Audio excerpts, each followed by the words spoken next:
दोस्तों, आज एक गंभीर विषय पर हम बात करने जा रहे हैं।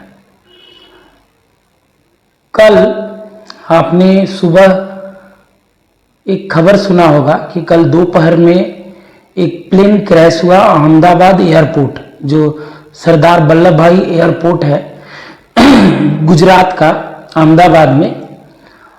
वहाँ एयरपोर्ट से कुछ दूरी पर ही जाने के बाद एयर इंडिया का एक विमान क्रैश हो गया और उसमें लगभग 250 लोग थे, जिसमें से एक को छोड़कर बाकी सब मर गए।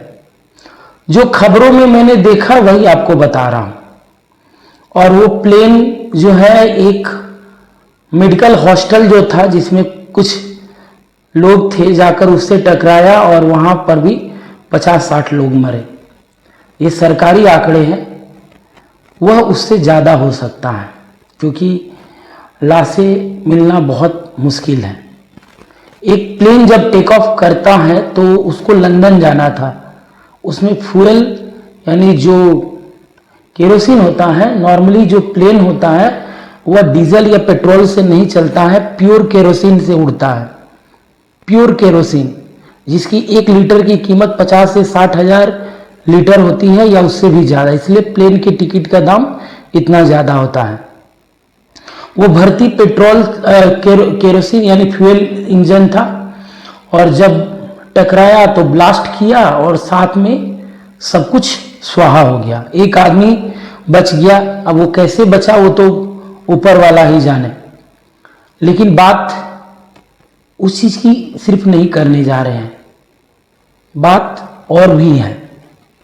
बात यह है कि इस घटना के बाद लोग उसके बारे में बात कर रहे हैं, रील्स छोड़ रहे हैं, उसके बाद कुछ अफवाहें भी फैला रहे हैं या कुछ अजूबे की बात भी कर रहे हैं। जैसे कुछ देर पहले एक रील्स में देख रहा था कि एक ने बताया कि कोई एक दैनिक जागरण में एक न्यूज़ में खबर का एक एडवर्टाइजमेंट छपा था, जिसमें सेम टू सेम एक प्लेन क्रैश एक बिल्डिंग से टकराया है, वैसा छपा हुआ था। कोई एक ज्योतिषी है जिन्होंने भविष्यवाणी की थी कि 12 जून को प्लेन क्रैश होगा। जो गुजरात के पूर्व मुख्यमंत्री विजय रूपानी है, वो भी मारे गए हैं उसी प्लेन क्रैश में। उनकी गाड़ी का नंबर 12-6 और मौत भी 12-6 को हुई।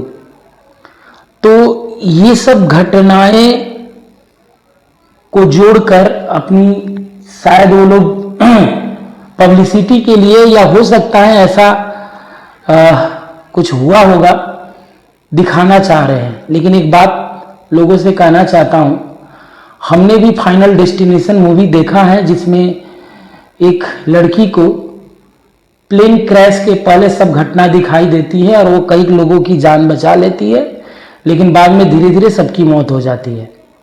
तो ये जो लोग कह रहे हैं कि हमने इस घटना के बारे में पहले से जानते थे, अगर वो इतने ही अनुभवी थे तो चाहते तो इस दुर्घटना को होने से रोक सकते थे, लेकिन कोई कुछ नहीं किया। बातें करना बहुत आसान है, लेकिन एक बात समझ लीजिए, जो लोग अपने घर वालों को खोए हैं ना, उसकी दर्द और पीड़ा और तकलीफें इस दुनिया में दूसरा कोई नहीं समझ सकता है।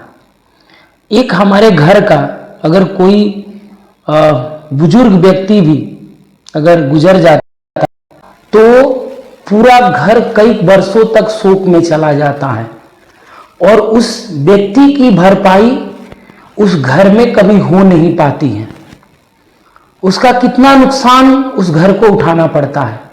तो सोचिए उन घरों का क्या हुआ है जिनके घरों से 4-4, 2-2, 5-5 लोग हमेशा के लिए इस दुनिया से चले गए।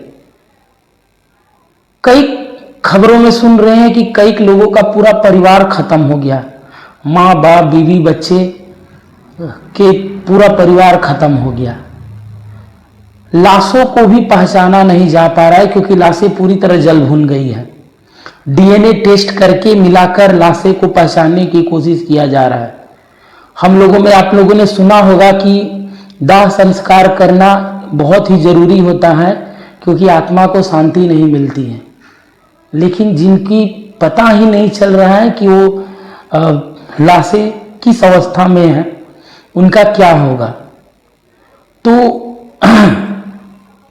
और जिन लोगों का पूरा परिवार खत्म हो गया है, जैसे एक फोटो में दिखा रहा था कि वीडियो में कि वो लोग सेल्फी ले रहे थे, जस्ट पोस्ट किए थे उठने के पहले। माँ बाप थे और एक बेटा बेटी था, या शायद 2 बेटे थे, वही उनका पूरा परिवार था, पूरा खत्म हो गया। तो मैं इसके पहले भी एक वीडियो में आप लोगों को बताया था कि परिवार ही सब कुछ होता है। उनके फोटो वीडियो को देखकर मुझे एक बात याद आई और कहना चाहता हूं कि जो लोग अपने माँ बाप और खुद को ही मिलाकर अगर पूरा परिवार सोचते हैं, तो उनसे बड़ा मूर्ख इस दुनिया में कोई नहीं है। होता क्या है कि खुद को खुशहाल रखने के लिए, खुशियाँ अच्छी तरह खुशियाँ बांटने के लिए हम लोग अपने लोगों को छोड़ देते हैं। अपने माँ बाप, चाचा चाची, भाई बहन, बड़े पापा, उनके परिवार को छोड़ देते हैं और खुद ही सिर्फ माँ बाप और बच्चों को परिवार बना लेते हैं। आज उनका परिवार खत्म हो गया, आज उनका दाह संस्कार करने वाला भी कोई नहीं बचा। लेकिन जिनका पूरा, ऐसा तो हो ही नहीं सकता है कि उनके माँ बाप नहीं होंगे, उनके भाई चाचा बड़े पापा लोग नहीं होंगे। खुद खुश रहने के लिए उन्होंने शायद बहुत साल पहले ही सबको छोड़ दिया होगा, इसीलिए वो 4 लोगों का ही उनका परिवार हो गया होगा। मैं अपने गांव जाता हूं तो मुझे लगता है कि 500 भी कम लोग कम ही दिखते हैं मेरे परिवार में। 500 से भी ज़्यादा लोग हैं। मेरे बाबा और उनके छोटे भाई का ही अगर परिवार जोड़ दिया जाए तो हम लोग 150-200 लोग हैं। तो मैं कैसे कह सकता हूं कि हम लोगों का 4 लोगों का ही परिवार है या 6 लोगों का परिवार है।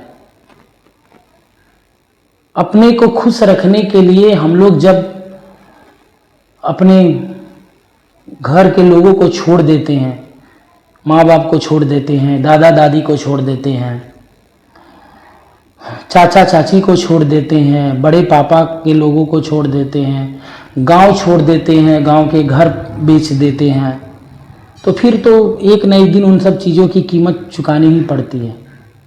लेकिन सहानुभूति है, और जो लोग इस तरह की बातें करते हैं कि ऐसा हो गया वैसा हो गया, वो सब कहना आसान है।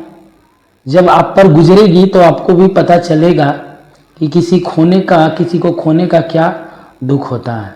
और यह बहुत बड़ा हादसा था, इसमें कई लोगों की भी गलतियां हैं जो पता नहीं चल रही है, क्योंकि अचानक से एक बार में ऐसा कुछ नहीं होता है।